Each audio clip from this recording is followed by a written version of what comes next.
A police officer responds to a 911 call for a burglary in progress. 911, where's your emergency? 2 intruders in the back of my yard. When he gets there, he finds a man outside with a gun. But there were no burglars. Charles Sharpe dialed 911 that night because he wanted to die at the hands of a police officer. What the New Jersey Attorney General doesn't want you to know is that the 911 caller and homeowner Charles Sharpe was given commands to drop his gun, but he refused. After the ambush, he was cleared of wrongdoing, but 20 months later, good cop Salvatore Oldrati was charged with second-degree reckless manslaughter. His parents, Barb and Drew Oldrati, are here to tell you the truth about a political power play that threatens to destroy the rest of their son's life. All that and what it means for your weekend on the Comm Center.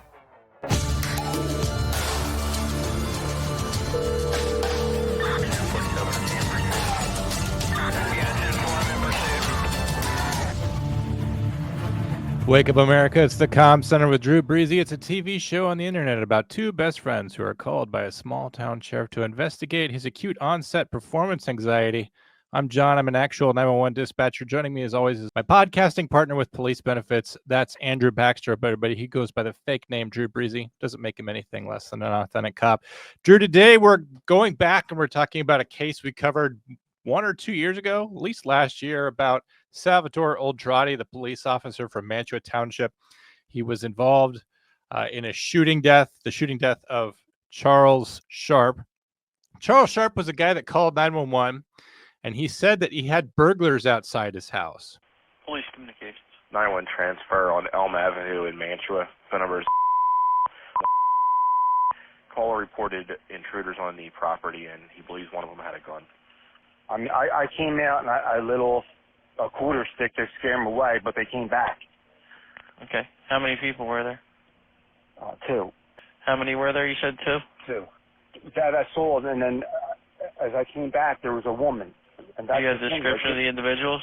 White males, long, black males, Hispanic males? White, long, like thinning hair. The other guy was a black guy. So one white male, one black male? Yeah, and the other girl, I really couldn't get a look. She was behind the fence. What were they doing? Well, when I looked out my window, the one guy was in my shed, getting my shed door open. I came around to go outside to confront him, and there was a guy fucking in my truck, trying to get it open. Okay, hang on 1 second. Or where are they at now? It almost looks like somebody's in my truck. Okay. Mantua, Cars County. 257 Elm Avenue. 257 Elm Avenue. 911 phone call. Cars advising 2 subjects on his property. One male was trying to get into his shed. One male possibly in his truck now. There you go. Did you see the weapon? I mean, it was silver. The moonlight came off of it, and I knew it. I don't know what type it was, but it was a handgun. Okay. Did you see it, though? Yes, sir. Caller said he tried to make contact with the individuals and saw the handgun. They...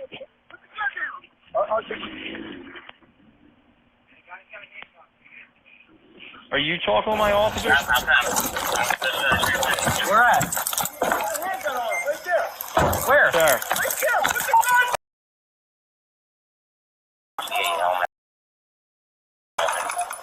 Yo. County shots fired. Yeah.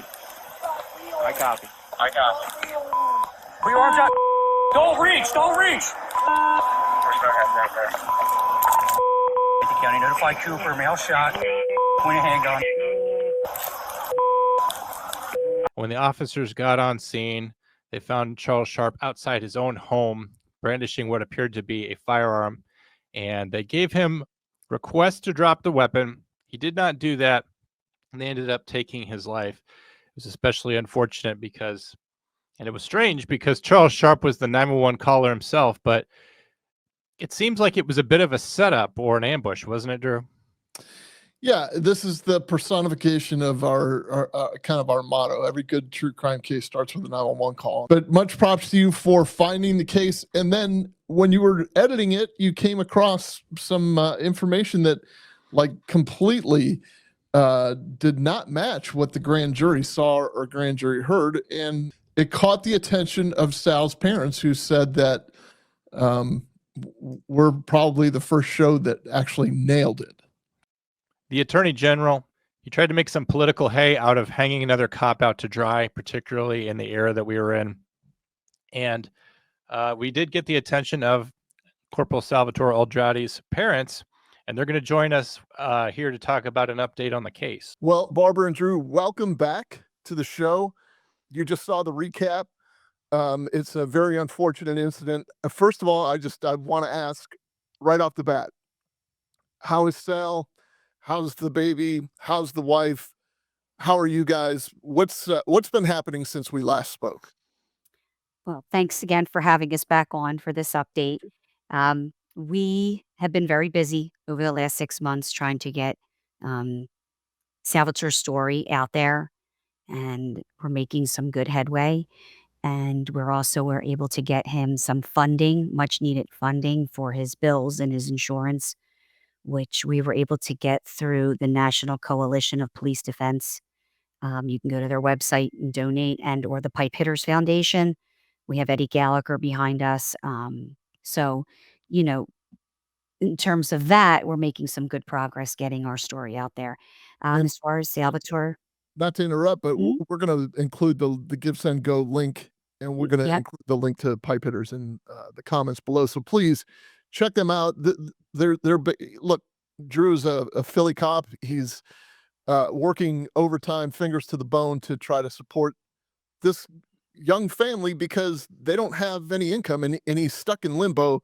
And the prosecutor seems to be dragging their feet without any care or regard, like tell us one way or the other kind of thing. So Mhm. all of that stuff will be in the comments below. So please continue. I'm sorry. Yeah, no, it's okay. So, it's day to day as it's been for the past, it's 2 years in May that he was officially indicted, with no pay and no insurance. So, we have a great support system, but doesn't mean that there's not days that we struggle. There's days that we push forward and we're more positive, and there's days that they struggle, and he just wants to, get on with his life and take care of his family and get the truth out in the trial and get himself exonerated and to move on to see what other things he's going to be able to do when this is all over. So it's a day to day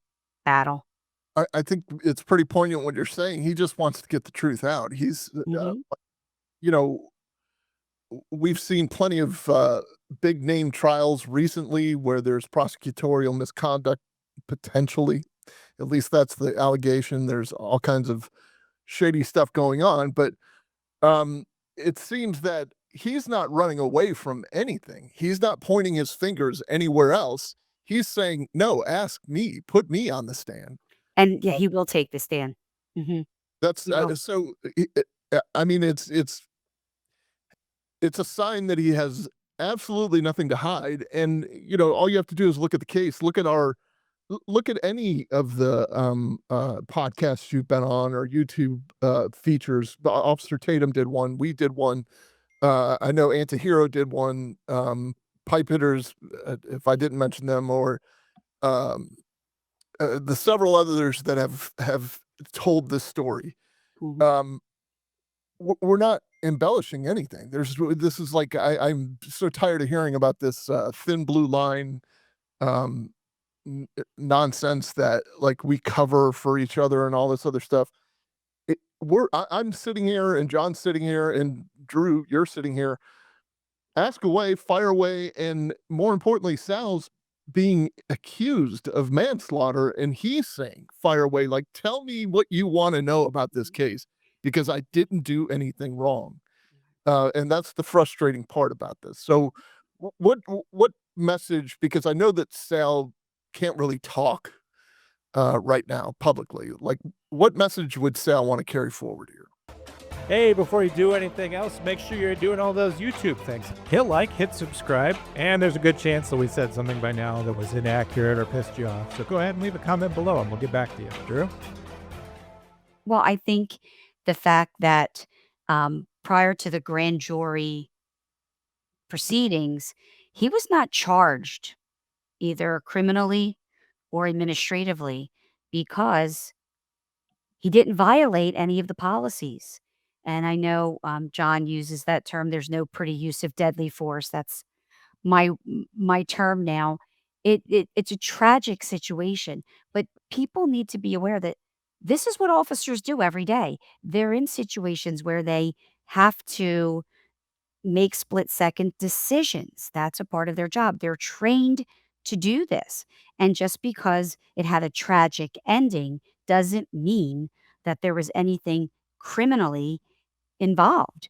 He didn't violate the New Jersey law that says he has a right to fire and without waiting to be fired upon. So these are laws, policies, and procedures that we speak about. Is it pleasant? No.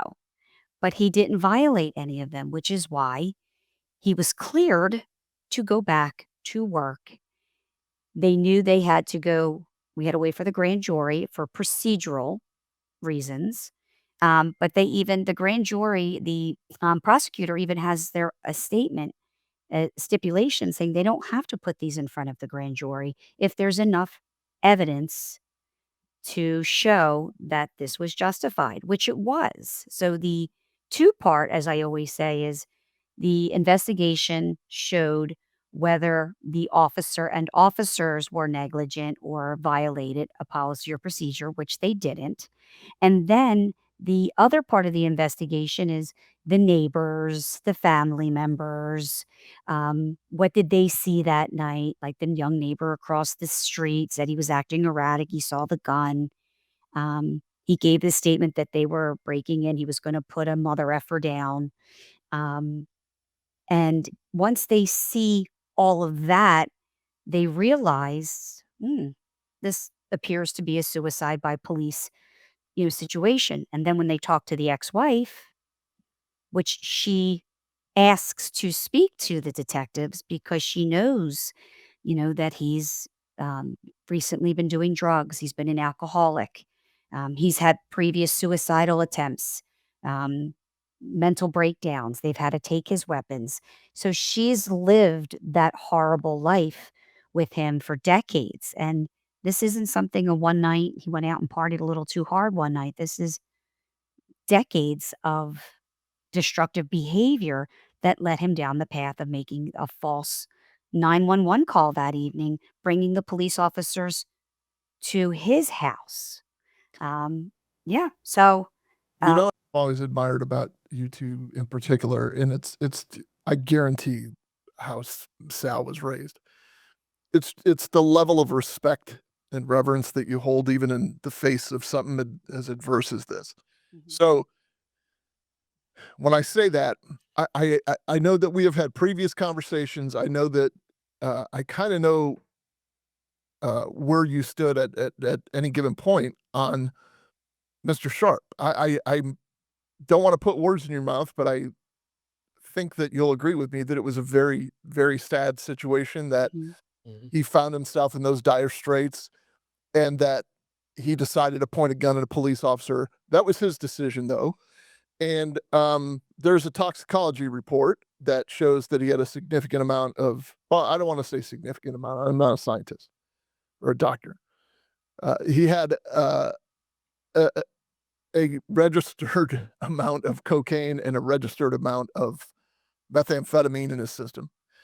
He was known to be an alcoholic. So, and he was a veteran. But look, he's, when you point guns at police officers, there are consequences that come with that. And I've always admired that you kind of said, look, we're not attacking this guy. It's not about that. It's about our son who went out to do a job one day. And if that were a real gun, would probably be, we'd have a different conversation.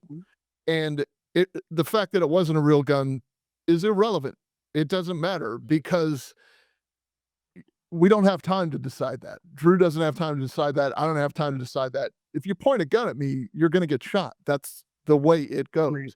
And if there is a feasible amount of time to warn you, your warning should be, X amount of years of your life knowing that if you point a gun at a police officer, you're probably going to get shot. But if I have time to shout, hey, don't shoot me, I'll shout that. If I don't care. But then to further this just a little bit more, I know that this wife has kind of been put in an odd position. This ex-wife, that she's had to deal with him, for her whole life. But she turned around and filed a lawsuit, and the lawsuit, from what I understand, has been settled. And I don't, want to put you in a position to say something you don't have, but we have a phone call that she initiated, though they initiated the calling her, but she's the one that initiated the conversation. Hmm. Do you want to review parts of that phone call with us? Sure. Hello? Hi, is this Katie Burgo? It is speaking. Hi, this is Detective Mike Sabatini with the State Police. I also have... Hi, Mike. Oh, hi, how are you? I also am here with... Hi, I'm Detective Little Trinard. I'm with the Attorney General's office. So, Hi, how are you? I'm good. How are you? Yeah, first and foremost, we just want to, say we're sorry for your loss. Thank you. I know you're aware of, unfortunately... I am aware now. Okay.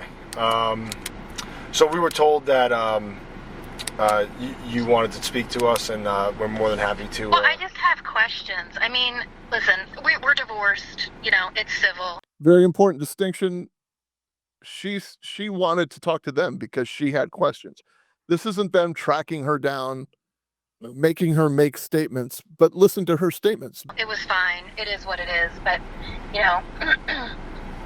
I know he did this. I know he did this on purpose. That poor cop, I feel for him. For the love of God, I want to give him a giant hug, because he's going to have to live with whatever happened, which I don't know what happened, but I'm assuming whatever happened. And I just, if you can tell him that for real, I'm very sorry. Yeah, I'm very sorry. We'll definitely communicate that. Did they communicate that? No, not there. Never communicate that at all. If you don't mind, Miss Burgo, do you mind if I go through some things? Can I just get your date of birth? And so I just want to get some background, and then I appreciate your honesty and talking to us. I'll give you whatever you want. So when did you guys get married, or when did you guys meet back then? Oh my God, we were together in 2002. That's when we got together, but we didn't get married until 2012 when my son was 3. We were supposed to get married prior to that, but I called it off because he had a nervous breakdown and tried to kill himself. Getting ready to have a wedding, but she had to call it off because he had a nervous breakdown and tried to kill himself. Yep. All right. What year was that? 2012. 9. Just about. 2010. August of 2010. I was supposed to get married, and I called it off. We did wind up getting married, though, but like an idiot I am. Can't look back on the past, so he attempted suicide, you said? How do you try that? I can't. There's so many times I can't even. He slit his wrists.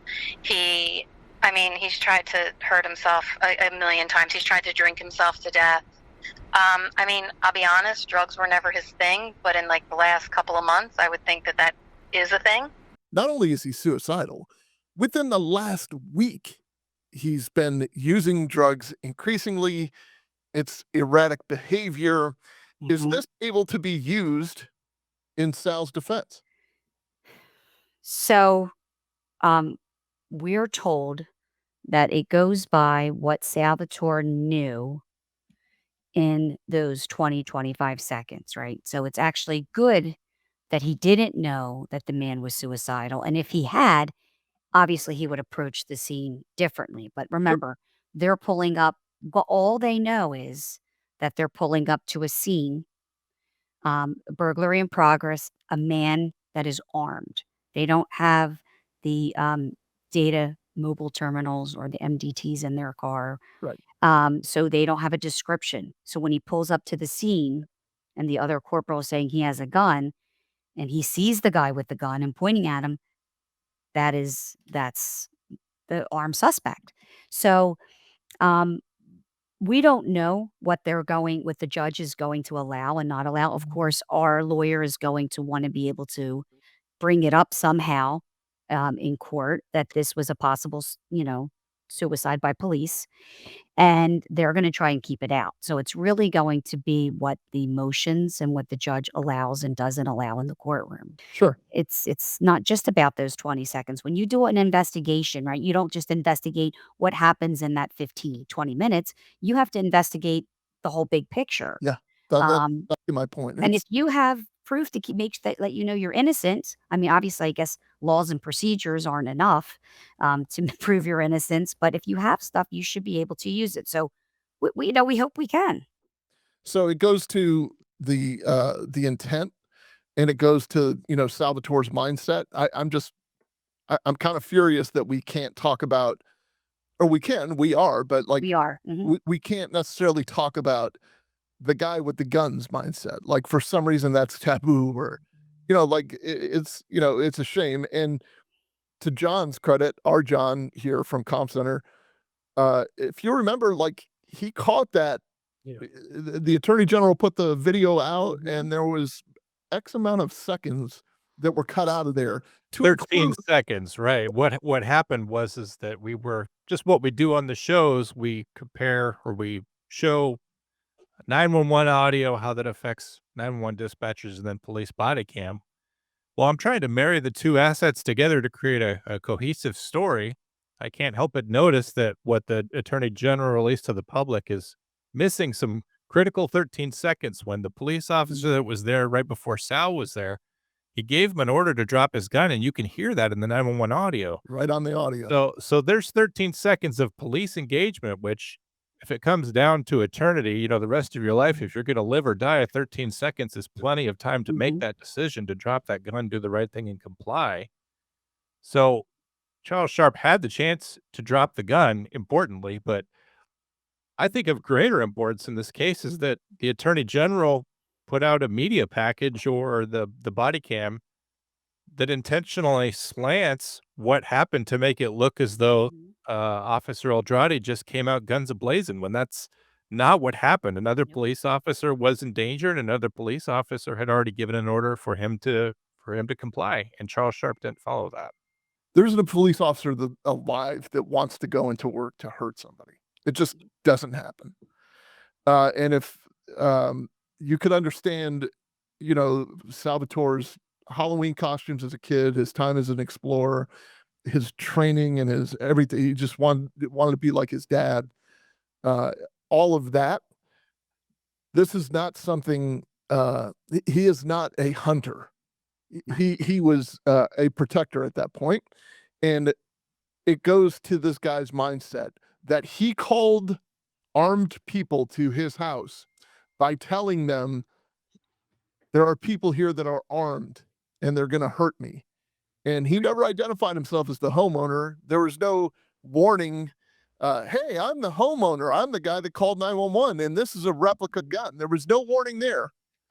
Well, and that's the other thing, he's heavily intoxicated. The weapon, which you'll see, is people think it's a toy. It's not a toy. It was a replica. It looks exactly like a real gun. It had movable parts. Firing pin removed, right? He knew, right, firing pin removed. He knows his guns were previously taken. He knows how to use a weapon, which he states he's not sure what he's allowed to use with it, but being in the armed forces, you're trained how to use a weapon, and you're coming outside with the weapon can't fire, and yet you're going to point at not one police officer, but two police officers. How are we here? This is such an injustice and such corruption, which is why we even speak out more, because this isn't just happening to our son. This is happening to all across this corrupt state of New Jersey. It's happening to other police officers. It's happening to some prison guards who are in the battle of same thing, where they're being accused of something, and the man was on drugs, and he wound up dying from his heart exploding from the amount of drugs that was in his system. But we're gonna fault the cops because they had to restrain him. Well, that's what you have to do. That's a part of police officers' jobs. You have to restrain. You may have to use force or deadly force at times. We wish people would just comply, right? Okay, I'll come with you. If you're not treated properly, you file a complaint. this case with my son, these are not, and the other cases that are happening in New Jersey, these are not cases of police brutality or misuse of police policy and procedures. These are cases where officers are doing their job and the attorney general's office wants to fit a narrative. So now we're going to lie. We're going to tell stories. We're going to make stuff up. So it looks like, oh my God, he just pulled up. He just shot somebody. Again, tragic. It's a tragic situation, but not every tragedy is criminal. Yeah, And you want to reframe it to like, oh my God, he pulled up and defended himself. Like, and the other officer too. He has a right to do that. right. He has an obligation to do that, and it's as clear as day on which is why we say every great true crime case starts with a 911 call. That's exactly what we're talking about. Yeah. The evidence in this case started with a 911 call, and it's somebody like John on the other end taking the information. And you mentioned these people across the nation, and it seems like the pendulum's starting to swing. I have my own opinions of why that might be, but there's a guy in Michigan named Christopher Sharpe that he was going through the same thing. Nightmare, awaiting trial, finally gets to his trial and gets a pulpit pounding district attorney in Grand Rapids. I don't think he was a attorney general. The attorney general in Michigan, by the way, charged another friend of ours, Matthew Mistretta, and he won his case because he proved, he locked up a murderer, and she wanted to pick his as an example of like some kind of brutality, which didn't exist. It just doesn't exist. Like, the reality is all of these people can make these decisions in their low lit offices with soft jazz playing and candlelight, and Years later, and hit the rewind button 100 times and make these decisions about what Sal should have done. But Christopher Sharpe, for those who aren't familiar, was on a traffic stop and a fight ensued, and the guy, who was intoxicated also, by the way, got hold of his taser, and Christopher shot him. It's just that the ugliness of a use of deadly force was that the guy was turning, so Christopher shot him in the back of the head, and it's all of a sudden a media circus that this turned into some type of execution. We don't, like, we're supposed to, Drew, as cops, just take the beating. We're supposed to wait for somebody to shoot or somebody to tase us, then take our gun. Or have you ever, like, have you not seen the evolution of this like I had over the past 30, 40 years? Oh, yeah. Yeah. Well, that's it. They just want to paint their own narrative, and they hope people jump on this bandwagon. It just mushrooms out of control. And then when you get all the true facts, it knocks their case down considerably, and there's nothing. This case should have never been here. That's what they want to do. The true facts come out, Drew, and it's page 6 or page 8. It's not headlines anymore. No, because it doesn't sell newspapers. It doesn't, and this is what I've been like screaming for years and years and years. This is about advertising dollars, and you're ruining good lives doing it, and you're ruining the protectors. You're ruining the good cops. You just want to tear down every cop because that's what social media says happened, and that's what the defense attorney says happened, and that's what CNN says happened. Yeah. When we present you with the evidence of what happens, all you can say in return is, well, you have cop bias. Yeah, I have cop bias. I was a cop for 29 years, and I know what actually happens. Like, I know the truth. They don't want to hear that, though. Nobody wants to hear the They truth. don't want to hear it. They want to hear that the good people are bad and the bad people are good. And Right. we had a motion in April. The prosecutors trying to throw out our use of force expert, who's highly decorated. He's been a Philadelphia police officer, worked internal affairs, had to lock cops up, wrote policy. I mean, his resume is extremely impressive.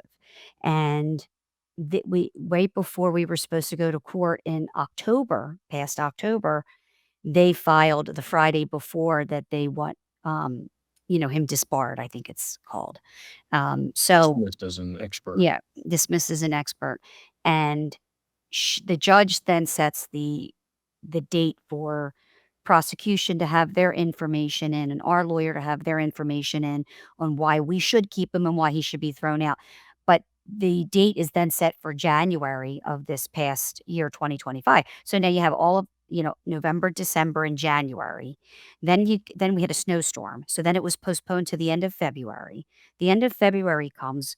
She gets the information to say, okay, we'll voir dire him, and now we'll set it for this date, which was April. So it's months and months going by of no paycheck and just sitting here in limbo, waiting to have that chance to prove yourself innocent. But the prosecution knows, and they know it. And I don't want to sit here and people tell me they don't know it. Those detectives took the stand when we went in April, and they tried to say that, oh, well, we just investigate and we turn it over. And the lawyer said, well, who decides if he's cleared or not? Because apparently he was cleared. They had a conversation with a liaison. Or if any crime was committed. If any crime was committed. Oh, the grand jury. Grand jury, people that don't know.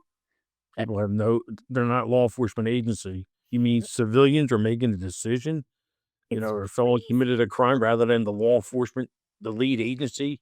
Right, and the grand jury information that they receive is one-sided. There's nobody One-sided. defending any And it- like. So you bring a grand jury subject, and you tell them, here's what I want you to know about this case, and I want you to come back with an indictment. Nobody is there saying, oh, you're missing a whole bunch of video here. Right. You're missing the fact that he called 911 on his own, and you're missing the fact that they did an entire investigation and there were no There's intruders. no explanation of it, right? It's You're just missing the fact presented. that you cleared them for justifiable shooting, send them back to work for almost 2 years, only to frivolously indict them 2 years later. Promoted, Yeah. sort of the year. It reminds me second too time, yeah. of this Trevor Kirk kid out in LA County, where the sheriff, the sheriff of LA County, Luna, completely threw that kid under the bus. We covered that one ad nauseum. We did a whole episode on that, the Winco robbery. It was a use of force that looked bad. And what they do? What did the sheriff do? My hands are tied on this one. Here's the body cam. And then I did a public records release for the 911 call because he was supposedly called to a robbery, and they wouldn't release it to me. Isn't that amazing, right? Right. It's amazing. It's We don't want it released because they don't want the people to know that they're being played. They don't want the people to know. Now, listen, I'm not saying there's not police corruption. I'm not saying there's not police brutality.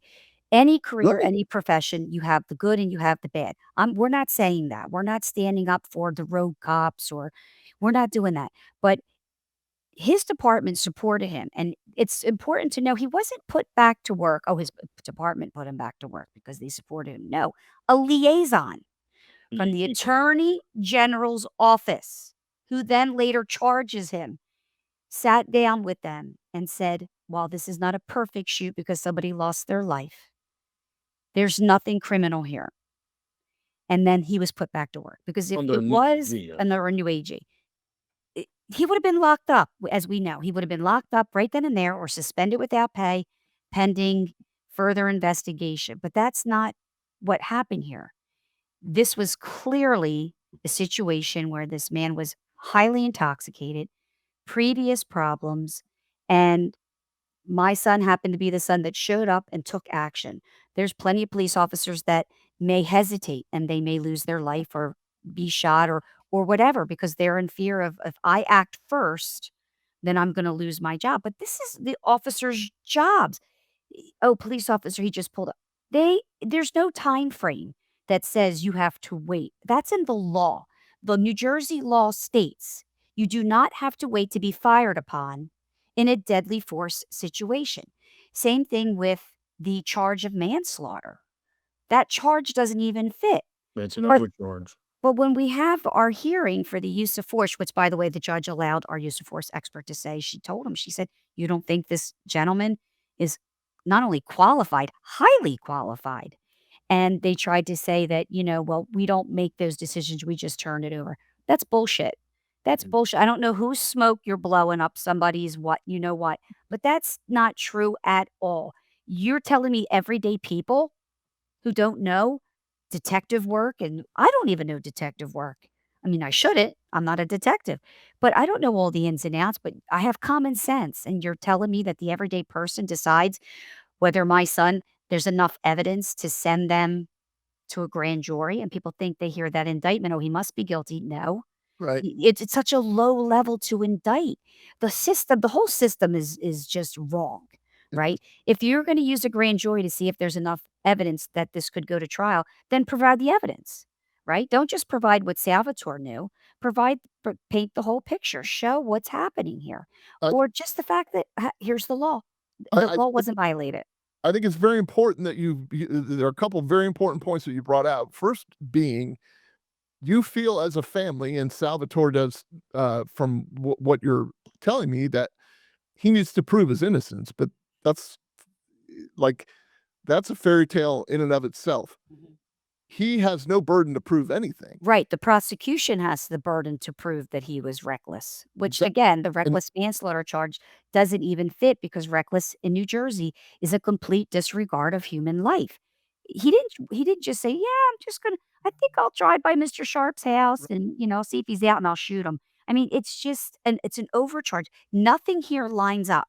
And again, we're speaking out because I'm not waiting until trial for the truth to come out, because what if you get a juror who's not police friendly or is in the defund the police movement, or you don't know. You just don't know what you're going to get. But we have what to speak up over this. This is just what if you get a juror that buys all this BS, that the exact BS we're talking about? Like, listen, I am in the exact same camp as you guys when it comes to this, and I'm pretty sure John is too.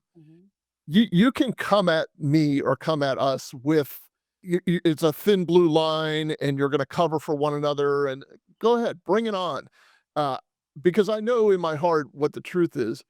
But I'll tell you what, when you come at me, you better be right.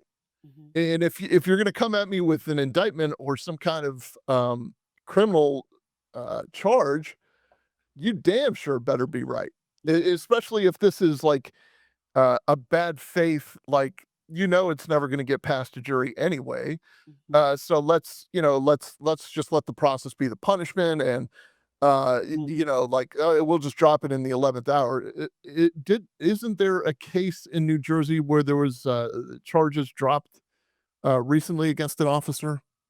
Oh yeah, the one in Trenton, New Jersey, where the officer OC sprayed the guy coming at them, and they took him to the hospital. And after a couple days, the guy wasn't feeling It's well. like 18 days he was They in the took him hospital. to the hospital. Then they took him. He went to prison. They took him back to the hospital a couple days later. Here he had COVID, and 18 days later he dies of COVID. And the officer was indicted, saying his OC spray caused this guy's death, which is bullshit.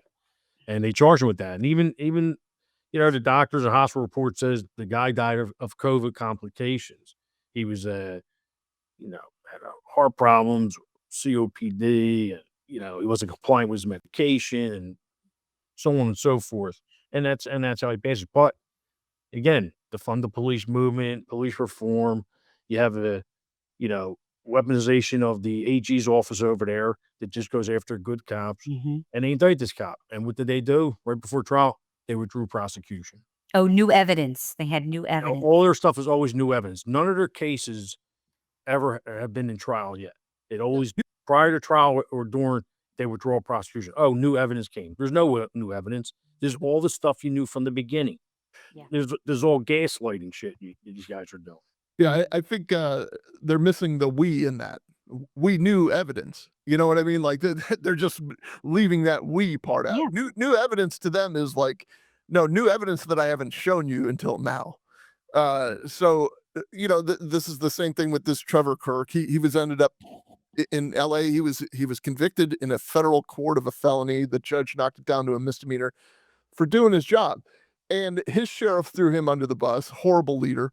But that's not the case in Sal's case. Are the chief and the administration, and look, the attorney general, by the way, so we're clear, the attorney general, when the incident happened, was one guy.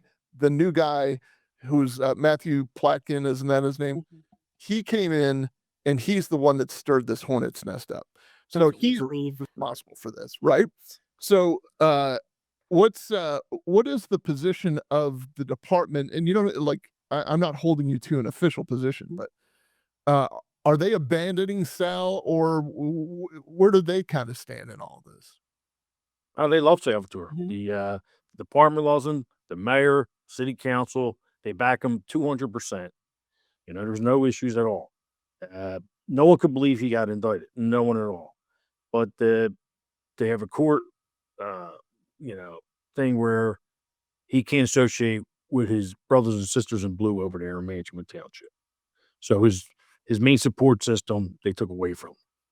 So that's the downfall there. So it's a shaming ritual in a sense. Like, they took his identity.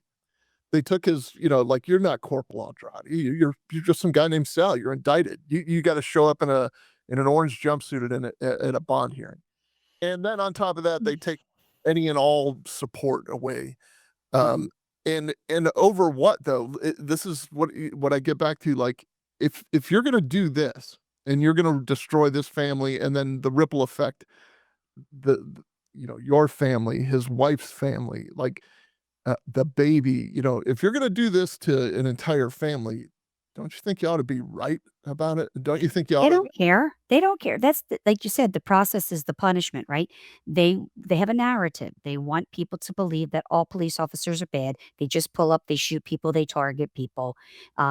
They want you to think that, oh, we have all this evidence against him. They don't care who they destroy. They just had a federal case. I don't know if you're familiar with Michael McMahon's case, and his wife is a award-winning Emmy-winning actress, Martha Byrne.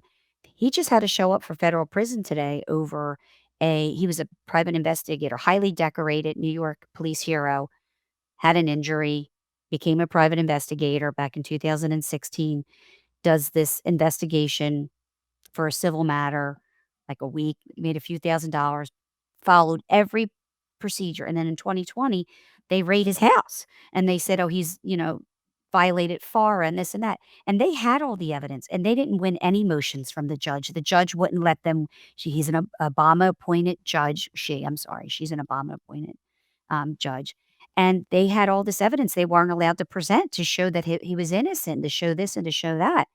And they found him guilty on a lesser charge for one of the other charges, FARA, and interstate stalking, I believe. She has a book out. It's called In the Line of In Interest of Justice by Martha Byrne. And she talks about how they rigged this system against her husband. He was the scapegoat. She had to turn him into federal prison today. And, her and I have been speaking, and she's not giving up the fight, and we're not giving up the fight. We have to band together as a community of all police, women, men, husbands, wives, fathers, whatever. And we have to band together to bring these injustices because they don't care whose life they're ruining. They don't care. And what's it say for like the morale of a department? What's it say for cops across the nation? When because you hit on it just a minute ago too, like now there's a bunch of second guessing because you don't, not only do you have to worry about being shot and you have to wear a vest and you have to do all this other stuff. You also have to worry about what you're saying on the recording. That's fine. It's okay. Now you have to worry about what you're saying on the recording and being shot, being twisted into something that it never was and it never is, and being indicted and having your complete life flipped, turned upside down, ruined. At that young of an age, it just sours you. But what society is not understanding, when you do this, you're completely undermining your own safety. You are completely taking out all of the good cops that are good leaders and good cops that are honest and all of the protectors that allow you to sleep at night if you forgot to lock your door or not. that you know that you're going to go to sleep and you're going to wake up in the same bed, right? You're taking all of that off the table just by supporting this recklessly by saying, oh, they're just a bunch of dirty so and so's, or all cops are blank, or you're undermining your own safety by doing this. They're completely destroying the system. And the judicial system that is being weaponized too, that's a whole nother factor. It's well beyond police. It's so if we're gonna hold people accountable, let's hold everybody accountable that's doing this. So And I s- even the officers, like, they're targets, right? So right. we just had a Philadelphia, an associate of my husband who I think was a school resource officer. They just shot him. And then you had the same thing where an officer, I forget what state it was in, he shot someone, and then the father ran another cop over and killed him with his car. Like, you're putting targets on these people's back who voluntarily, we know it's a job. They're going out there, they're putting their life on the line, and they do it freely, knowing that they might not come back to their husband, their wife, their family, their children. I mean, the least we could do is give them respect to say, you know, when you're wrong, but in a situation that's so clear and black and white where there's no laws violated, I mean, and no matter who I contact, I send letters and packets to senators. I I've contacted so many people, and I keep going because somebody will get back to me, one person out of 10 will. But these senators, oh, nobody calls you back, nobody cares. I've reached out to I'm waiting for a phone call back from the head of the New Jersey PBA, the representative over there. Um, you know, where is this support? Where is this, like you said, I know it's a thin blue line, but right now it's like an invisible blue line. Where are these people that are supposed to be helping and protecting, and they don't even have the courtesy to give you a call back and say, "You know what, Mrs. Aldrati, there's nothing I really can do right now, but I hear you. I'm taking." There's none of that. I'm not asking them to fix the problem today. This has to be a complete change in the system. I would like to see legislation going forward, when this is all over, with my son's name on it, protecting other officers. And if you don't want that, there's something seriously wrong with you. If you don't want law and orders, if you don't want safe communities for you and your children, and you don't want people to follow the rules, you're the problem. You are the problem. You, you're not asking for anybody to fix anything. This is the problem. Like this is where I break down, because everybody claims that this brotherhood and the thin blue line and all this other stuff. It is the biggest load of crock of horse shit I've ever heard. This poor kid is the cop's cop, and he's not only abandoned, he's castigated. Maybe not by his department, but he's by the court system told he can't, associate with these thin blue line, this imaginary thin blue line that only protects cops. And this thin blue line was always just a veil, so you didn't have to see what we deal with. And now that thin blue line has become transparent, and you're seeing what we have to deal with. You're seeing what you call injustice because the system lied. It's happening to us more than it's happening to you. I can guarantee it.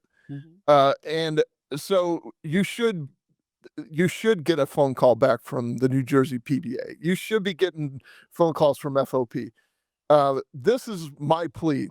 When I was a baby deputy sheriff in Hillsborough County, Florida, I had cases where the assistant state attorney was somebody by the name of Pam Bondi.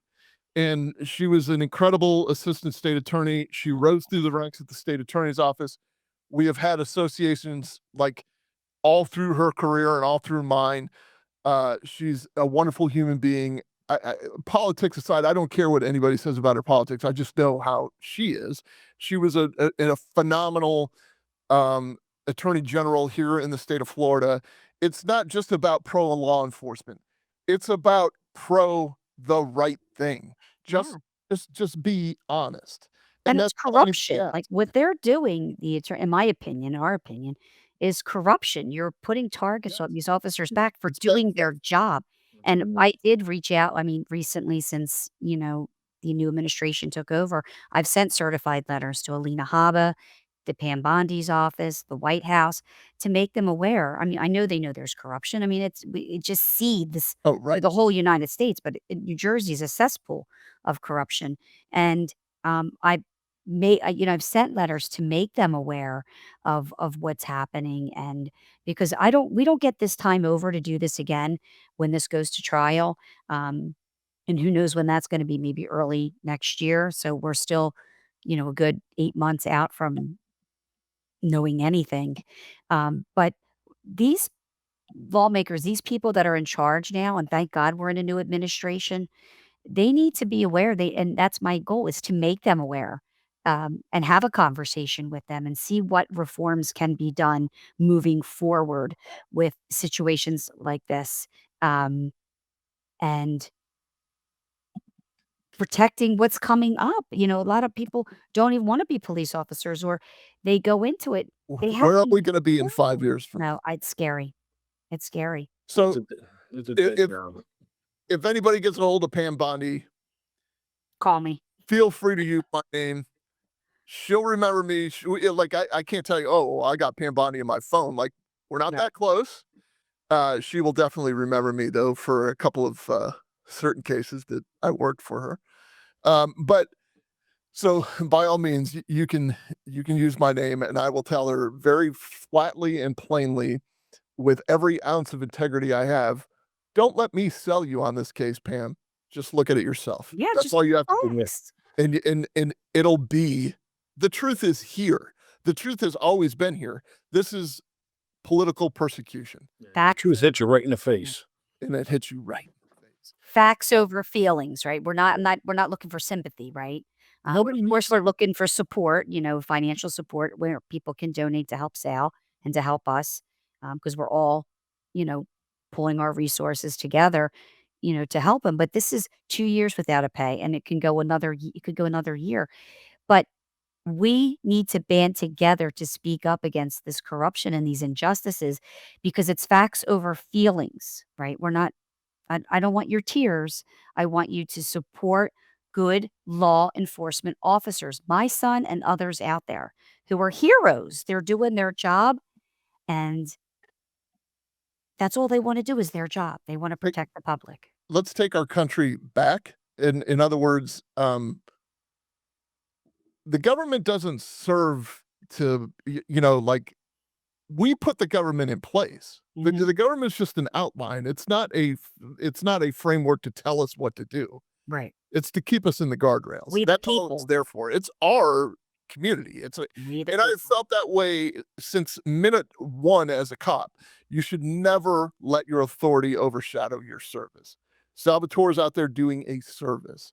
And it wasn't his authority that took over that night when Charles Sharpe made the conscious decision to call 911 and take out a gun and not identify himself and do any of that other stuff.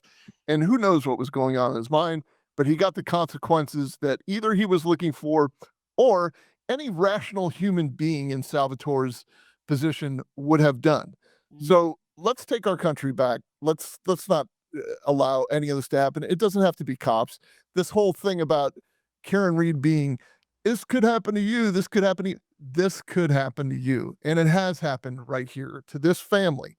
And they're not putting food on the table because they're having to pay. They don't have a paycheck. I think people also underestimate, when you're suspended without pay, or when you're removed from your position, nobody's paying for your insurance. So when you have a young family, a wife and a baby and all that, and yourself, and you probably need, mental health help, you've been through a traumatic experience yourself, you're paying for your own insurance until this whole thing is settled. You may never see that money back. So listen, this is not, this isn't a matter of, well, we set up a GoFundMe so we can buy a new mansion. This is a matter of putting food on their table. In the description below, you're going to find the Give, Send, Go link, and you're going to find the link to the Pipe Hitters Foundation. They're a phenomenal organization, because they have helped several friends of mine now at this point, and I know Eddie Gallagher has been through something very similar, so he gets it as well. Um, I think that I just want to play a little bit more of the phone call just so that the people get a flavor of the mindset of Charles Sharpe. Then we'll close it off with a few final thoughts. I mean, I have video of him telling me, like a recording of him telling me he's a drug addict now. Like, he was all messed up, obviously, that he's a drug addict and he's dealing drugs and this and that, which I don't really think he was. He was just a mess. But he, you know, he got a DUI. He was in Camden, coming from Camden. Like, I mean, yes, his whole family will tell you he had a drinking problem, which he did, but it's not just drinking. He definitely was doing drugs. Yeah, so you guys are kind of putting two and two together. So when did you guys get divorced? We got divorced 4 years ago this week. Oh, wow. But, I mean, I had to ask him to leave because he was drunk all the time, and I would come home and he'd be passed out on the front lawn. 4 years ago that week, which to me is another clue. Like he's going through this bout of loneliness. It's about to be an anniversary of his divorce. I had a 3-year-old. You know what I mean? I was like a 4-year-old. I couldn't have that. So, I mean, I gave him a place to live. And, I mean, honestly, I have a notebook of, like, from 2015 till now of, like, every time that I know that he was in rehab. I can't imagine how many times other that I don't even know about. But last year alone, from February to December, between hospital detox and rehab, it was 21 times from February to December of last year. Oh, wow. What do you think, so from 2002 to basically 2010, about things were going well, what do you think tripped that, alarm that made him, Depression. Like, after I had the baby, like, he got really depressed. And I was away for the weekend with my son, and he called me and told me he hurt himself. We weren't married yet, and so I left my baby, who was not even a year old, with my parents, and I flew home. When I drove home, I mean, I called his friend, and he came here because I was 3 hours away. Okay. And he told me it was like a crime scene, and that I said just wrap his wrists, put him in the hospital, and take him to the hospital. That's all you got to do. Like, he had been in and out of there several times that, like, I was like, he needs to go there. So he drove him there, and then came home and, like, cleaned up my whole house. But when I got home, like, I mean, I had to throw out all my carpets. Like, it was bad. Oh, wow. I thought that was a huge point. Like, he did it the long way. In other words, like, if he is that depressed that she had to throw out her carpets because of what he left behind, how does that not put in anybody's mind what this guy did? How does the media sleep at night? Because they don't know about it, because Right. none of this was released to the media. Then when we got a hold of a news reporter once we started doing these podcasts, and my husband said to him, "Where did you get this statement?" "Oh, that's the statement the attorney general put out." Well, nobody does any, investigative work. You didn't look into it. You just take what you're told. Like, here we go, going blindly and brainwashed into, we're just going to put out there what they tell us, whether it's true or not. If people looked into this and see that, again, that the laws and the policy and procedures were not violated, now you throw this on top of it. This is why he was not charged. This is why he was put back to work. That's why it was justifiable shooting. This is why it was a justifiable shooting. You're coming at police officers with a weapon cannot fire. And now, on top of all this other investigation, you see that this man had a tragic, trauma, whatever it was, PTSD, that's led him decades of this. And he's 21 times he was in rehab or detox from February to January, within like a 10-month or 11-month span. Right. How are you going after my son, who avoided drugs, did the right thing, standing up for the public? Is he perfect? Nobody's perfect. Nobody's perfect. No situation is perfect. Being justified and perfect are two different things. How are we here, and how is nobody standing up for us and fighting for us other than my husband and I going out and all, thank God we have a community of podcasters that will tell the truth. It's absolutely ridiculous. And people in the higher powers should be ashamed. The whole New Jersey State Attorney General's office knows that was involved with this case, knows what this was wrong, and they have to live with themselves. They know this is a justified shooting, and if they don't, then they're not trained. They're not professional. They don't know how to do their job. However they got hired, they're not in it for the right reasons. But Because this is just absolutely insane. right, and this is the point. That's the point I was trying to make earlier. I kind of lost it, but this is we the people. The state of New Jersey is speaking on behalf of the people. Is this really what you want, state of New Jersey? This is really what you think that should be done with this police officer in this instance, where this guy set the whole thing up from A to Z, and we can show you that. But for whatever reason, they have taken it upon themselves to say, quiet down, people. We're doing the talking for you now. We don't care what you think or what you say. We're just going to feed this to you, and you're going to believe it, and you're going to accept it. And I do believe the pendulum is swinging back. People have had it with the corruption. People have had it with not taking care of the American people first, or the people in their states first. And that's why we have to reach those big people on the top, because they need to be aware of what they're doing and put laws and policies in place to protect officers that are putting their lives on the line for you. And if you don't like police officers, then I challenge you to go to those simulation machines or to ride with the police, and you put your life on the line for them. And let's see how you change your mind, or your opinion will change when you see the dangers and things can change. Split second decisions. And sometimes officers can't walk away and say, I did the right thing in a split second, because they can't speak because they're deceased. Right. You know, I mean, just the same, and God rest their souls. Just Yeah. the same, there are times that we absolutely get it wrong. Yeah. But there is a process for that. That's There's a right. complete process for that, and it's being abused right now, especially in this case. Yeah. Well, you have a state senator over there, State Senator Crying, who wanted to pass a bill to have the AG's qualified immunity removed for filing frivolous lawsuits, cases against police officers and other people. And we wrote to him, sent registered letters and everything. Never heard from him. So they know it's wrong. They're trying to pass bills to have their qualified immunity removed, because that's why they do it. That's If right. you have their immunity removed, they won't be doing it because they'll be held liable. You know, you can This is- sue them personally. Yep. Yeah, like, look, everyone always throws that, like, we have the cloak of qualified immunity, but people don't realize that qualified immunity doesn't cover acts of negligence or criminal acts. So If you're doing it wrong, you you're open up. You know, Right. you get fired for that. yeah, and we don't have the Right. carte blanche that everybody thinks we do. And they shouldn't either. Right. It does seem that the attorney generals definitely have carte blanche. Because That they're spending millions of tax dollars, Yes. those tax dollars, on frivolous bullshit.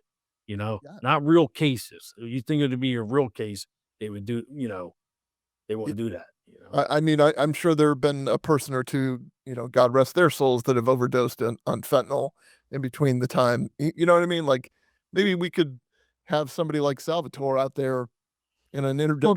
Well, you're taking a good cop. You've lost a good cop. He used to get guns off the street. He's been in many situations where people that he had to arrest had a weapon on him. He didn't just pull out his gun and start shooting him.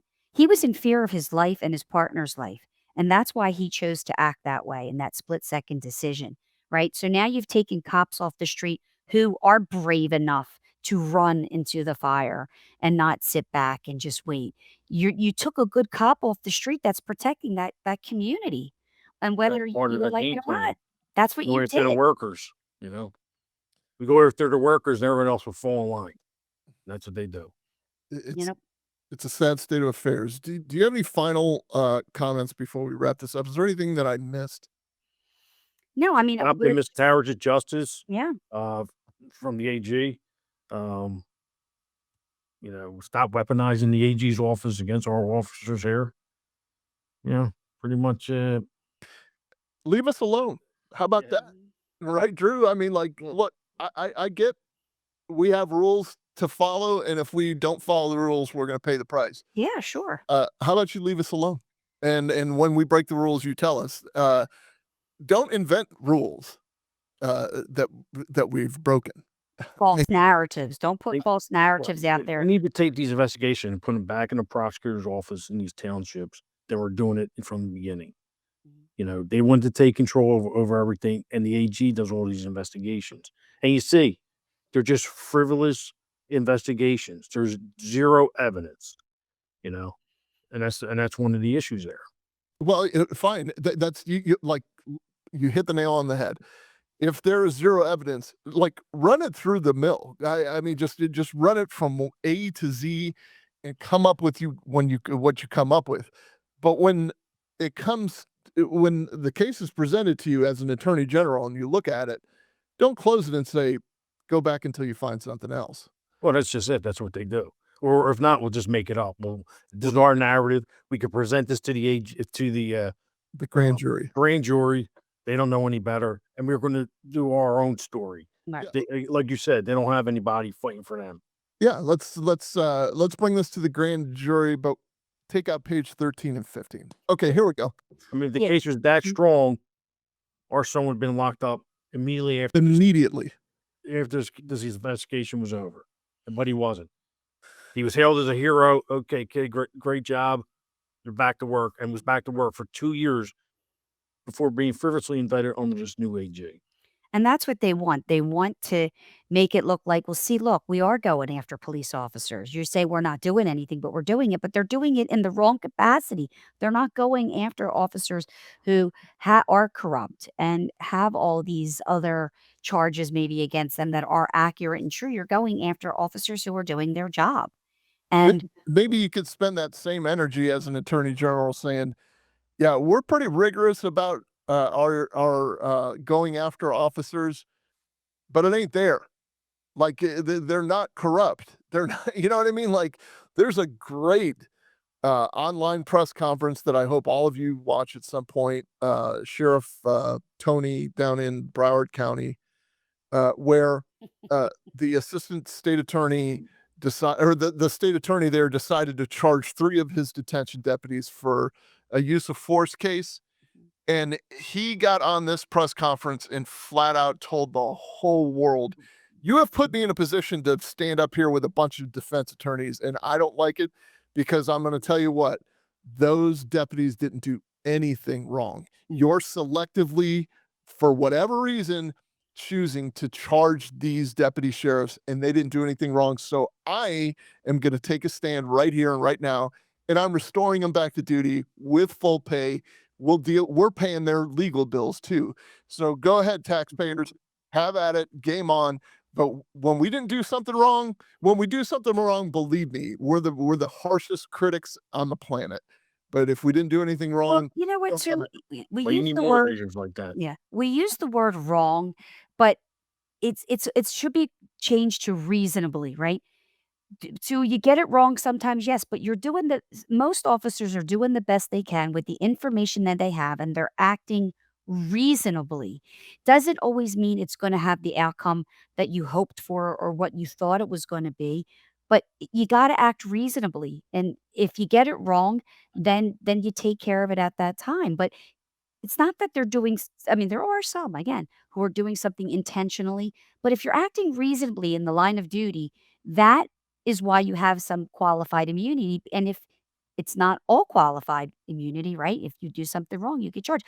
But, I wonder how many of these corrupt, like true corrupt heads of police and things like that are protecting the corrupt politicians who Right. are allowed to do this. Like that's where the corruption is. The corruption is at the top. And what they do is they put it on the innocent, peons below and make it look like, oh, look, we're going after these police Support officers. deflection. And our department, our situation with Salvatore, his department stood up for him, but they weren't allowed to keep him on the payroll because the attorney general's office came in. Now that he was indicted, that was it. They had to take him off. So you're right. More leaders like that, the heads of senators and legislators, they all should be standing up and speaking about this, but they're not. And that's why we need to change it. And listen, call me up. I'm ready for a phone call. I'm ready to talk about this. I'm ready to, put me in contact with whoever you got to put me in contact. I'm just looking for a conversation. That's all I'm asking for as a mother. His department wanted to continue paying the salary and his benefits until the outcome of this case. And the AG's office said, we will lock you off for misappropriating funds if you do that. Like, they make their own shit up as they go along. Right, that's what I mean. Like, Crazy. they're going out of their way. Like, it's making it even more obvious that this is a setup. This isn't like no. I mean, he did something wrong, and we're gonna. This is like, no, we need to make an example out of somebody who didn't do anything wrong. Because he's not fired, he's on an administrative suspension. And they can't even fill his position. So Mantua Township As a holder for him, right? And they want to hold it for him and everything, and that's why they want to continue paying until the outcome, because they know if this case drags on, which it is, at least he'll have an income to support his family and medical benefits. But now that lies on us. Where do we stand now? When's the next trial, or when's the next hearing, or where are we right now? July 28th. We go back. We have to have the toxicology experts report. I believe it had to be into the judge and the prosecutor this week, and then we go back on the 28th. I don't know if we're going to get a trial date at that time, or we're going to start pretrial motions, what they're going to try to keep in, keep out. It's really just a shit show when you go there to see. It's unbelievable. That's all I could say. I wish this on no mother, no father, no wife, no spouse. It's just really, it's unbelievable. It's unbelievable. So we'll see what happens at the end of July. That's where we are. We'll keep praying for you. I mean, again, get to the links down below, and if you have the opportunity to email Alina Haba, if you have the opportunity to email Pam Bondi or the PVA in New Jersey, or do it on their behalf, do it on Sal's behalf. I'm telling you, like, with all the passion I have in my heart, you're only cutting off your nose to spite your face if you support stuff like this. Mm-hmm. Take that Karen Reed energy and understand that this is not about thin blue lines. And if you're saying that there's prosecutorial overreach, this is a prime example, and it's in your face. And you can't be selectively outraged just because this kid is a police officer. He was not only one of the good ones, he was one of the great ones. And he's got a wonderful family supporting him. And it rips an entire family apart when stuff like that happens. They still have empathy for the victim and the kid. Not even the victim, but the guy that died. And this is just a sad situation all the way. Yeah, his possible misconduct at its best here. And we can't thank you guys enough, and all our podcasting family and friends. And thank you. I do want to give a shout out. It's on this side. We're on the opposite side, to Jeff Ferry from Ferry Engraving out at Clarksboro, New Jersey, who's made our shirts that you wore. So we have our team Oldrati here. But everybody, has stepped up, supported us, our family and friends, and you guys. And we are just beyond thankful to have that extra voice, because you're always putting extra things out for us, and always mentioning Salvatore. So, thank you. It's what I believe Really in, but appreciate look, I appreciate you guys, because I would. It's going to sound like I didn't have parents like this. I would hope that I have parents like you, and I'm telling you, I keep this note right here on my desk because it's inspiration. This is exactly why I do what I do, and this is exactly why I endure what I endure. And I'm not on a high horse right now. This is exactly why I endure what I endure in these stupid comment section of these ignorant people that just do not understand what police officers go through. Until I'm blue in the face, they're going to understand what cops go through. Blue in the face, no pun intended, and what dispatchers go through. You can all sit there in judgment because you watched a trial on TV and you see it on TikTok and you think you understand. You have no clue. You have absolutely no clue what Drew's been through in the last 28 years of his life, and what Sal's been through in the last 2 years, and what Barbara has had to worry about as the wife and mother of a cop, and everything else. You have no clue. And that's why I'm here. And that's exactly what I'm going to keep doing. So until next time, listen, follow the playlist. It's right here. You're going to be able to see for yourself. There's complete injustice going on in this case. And it's pretty scary to think that it has an effect on your own safety. Until next time. Thank you to the Oldratis for joining us and giving us an update on Sal's case. As you heard, it is going forward in the courts, and we'll bring you updates as that goes. But Drew, do you feel pretty optimistic that with everything that we've discussed, if it can come out in open court, if the jury's going to have an opportunity to hear all of it, that maybe even the case will get dismissed, or that they'll exonerate him? We can only pray, but I mean, like, this is just like I shared with the Oldratis, like, where's all this Karen Reed energy now? And is it just because he's a police officer? Because this is an example of prosecutorial overreach.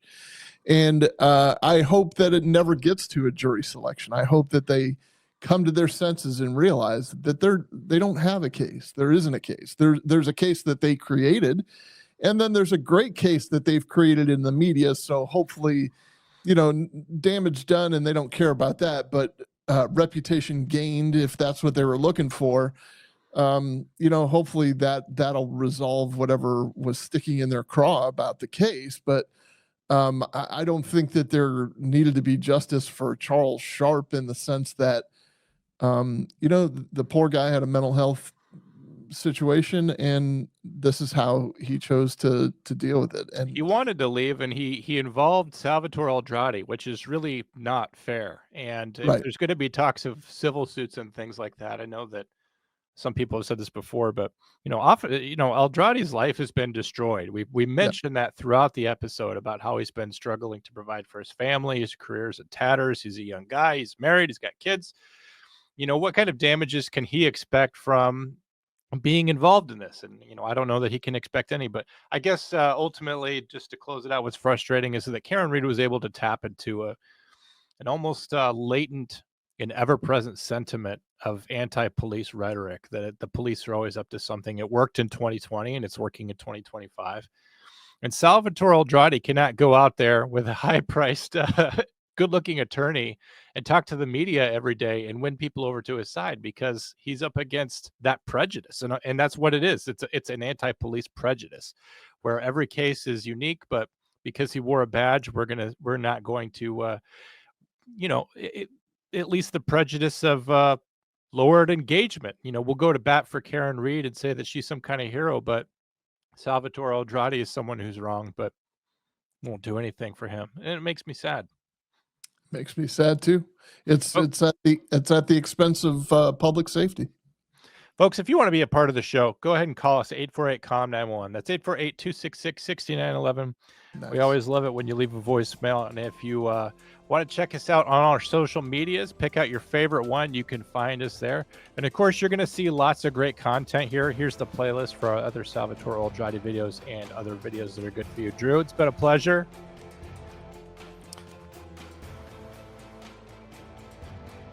Maybe for you.